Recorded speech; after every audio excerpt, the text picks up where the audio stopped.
Hello guys, RNA virus से start करना है। आरएनए वायरस में क्या होता है? पिकोरोना वायरिडी। पिकोरोना वायरिडी जिसमें पोलियो वायरस। पिकोरोना मतलब स्मॉल होता है वैसे तो। इंक्लूड स्मॉल आरएनए वायरस, ठीक है। Polio virus, coxsackie virus, entero virus, echo enterocytopathogenic, human orphan human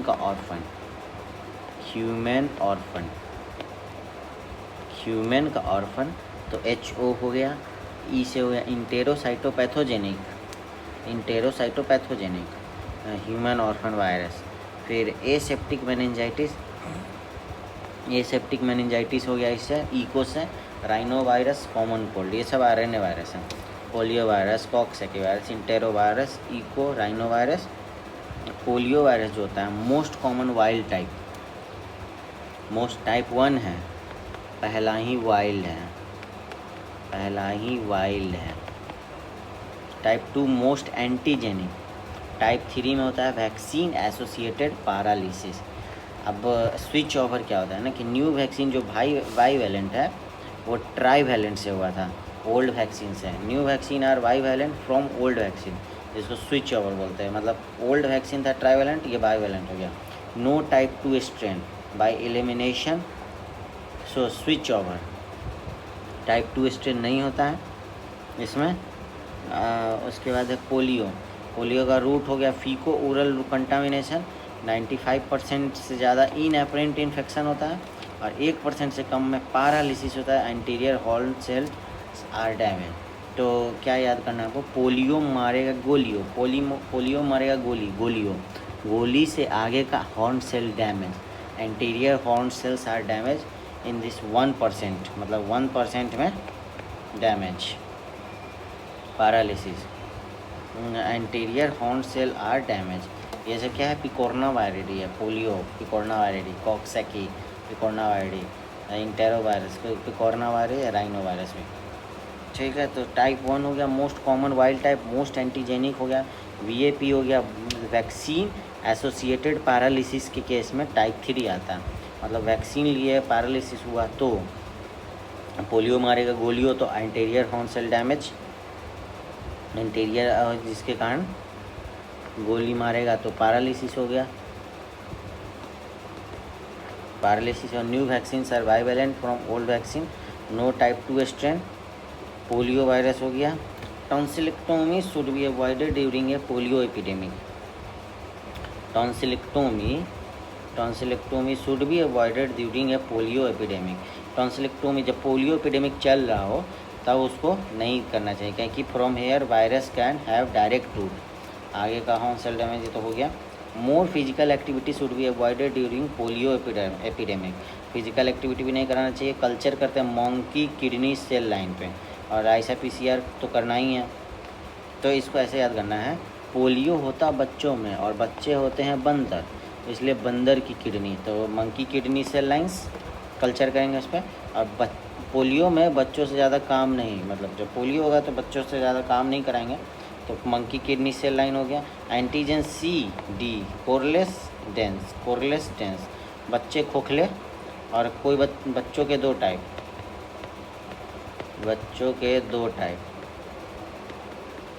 एक हो गया खोखले, एक हो गया डेंस, मतलब मजबूत, बिल्कुल मेरी तरह, ठीक है ना। तो मजबूत हो गया डेंस, तो डेंस एंड एक खोखले क्या हो गया? कोरलेस। कोर ही नहीं है, कोरलेस टाइप स्पेसिफिक है। ISA-PCR कर देंगे। मंकी किडनी हो गया। टॉन्सिलेक्टोमी नहीं करेंगे, फिजिकल एक्टिविटी नहीं कराएंगे। पोलियो होते हैं बच्चों में, बच्चे होते हैं बंदर, इसलिए बंदर की किडनी, monkey kidney cell line. Faeco oral route पता है। इनएपरेंट इन्फेक्शन 95% होता है। 1% में क्या हो जाता है? Paralysis, anterior horn cell damage, जिसके कारण पैरालिसिस हो गया। पोलियो में बच्चों से ज़्यादा काम नहीं। More physical activity should be avoided during polio epidemic. पहला इसमें क्या होता है? बाईवैलेंट होता है ट्राईवैलेंट से, उसको स्विच ओवर बोलते हैं, जिसमें टाइप 2 स्ट्रेन नहीं होता है। अब आएगा कॉक्सैकी वायरस ए। इसमें दो चीज़ तो कॉमन है। एसेप्टिक मेनिंजाइटिस, मतलब बैक्टीरियल मेनिंजाइटिस नहीं, नॉर्मल बिना बैक्टीरिया वाला मेनिंजाइटिस। बैक्टीरिया के अलावा बहुत सारे चीज़ होते हैं जो मेनिंजाइटिस करवा देते हैं। यही वायरस हो गया तो वो क्या कराएगा, वायरस आ गया तो बैक्टीरिया नहीं है, मतलब aseptic meningitis.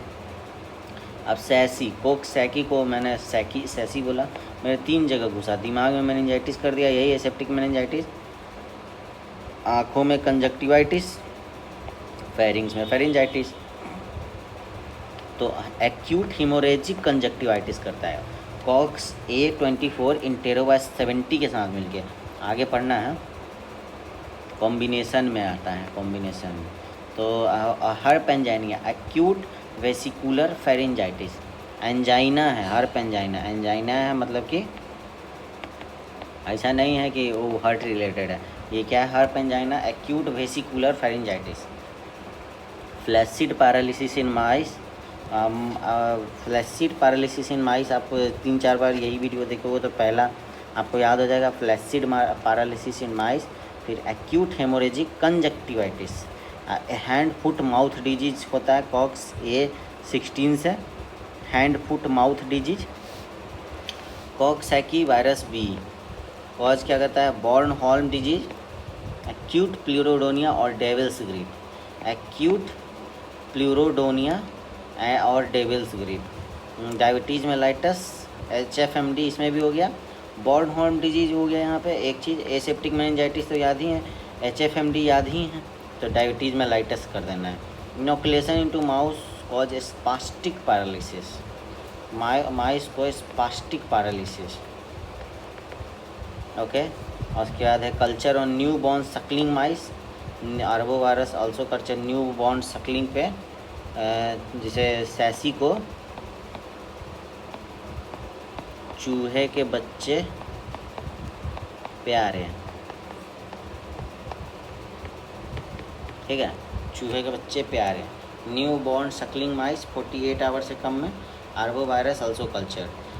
Intero virus, this is broader term, picornaviridae all included with this. तो इंटेरो वायरस 70, 71, 72, 70 का तो बता दिया, एक्यूट हेमोरेजिक कंजक्टिवाइटिस हो जाता है, HFMD 71 एंड हेपेटाइटिस A 72, ये बात याद रखना है, हेपेटाइटिस A 72।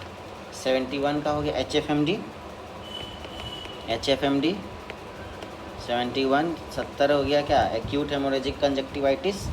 ठीक है दोस्तों, इतना ही था इसमें। तो कॉक्सैकी में, बॉर्न हॉल्म किस में हो गया, B में हो गया, डायबिटीज़ मेलाइटिस क्या हो गया, B में हो गया, एसेप्टिक मेनिंजाइटिस दोनों में, HFMD दोनों में, एक्यूट हेमोरेजिक कंजक्टिवाइटिस A में, फर्स्ट वाले में क्या कहते हैं, इंटेरो वायरस भी है साथ में, acute haemorrhagic conjunctivitis. Flaccid paralysis in mice, ये भी not related with heart, okay.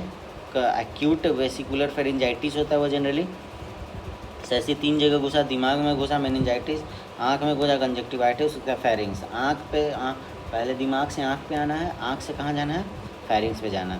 Sassy 3 को चूहे के बच्चे से प्यार, न्यू बॉर्न सकलिंग में करते हैं, आर्बो वायरस भी उस पर किया जाता है। 48 आवर्स एक छोटा, स्पास्टिक पैरालिसिस करता है, इनोकुलेशन इनटू माइस, टॉन्सिलेक्टोमी नहीं करते। यही था, तो बेसिक था कॉक्सैकी वैक्सीन, इंटेरो वायरस। इसके बाद मिक्जो वायरस पढ़ना है, तो वो थोड़ा हार्ड है। थैंक यू दोस्तों।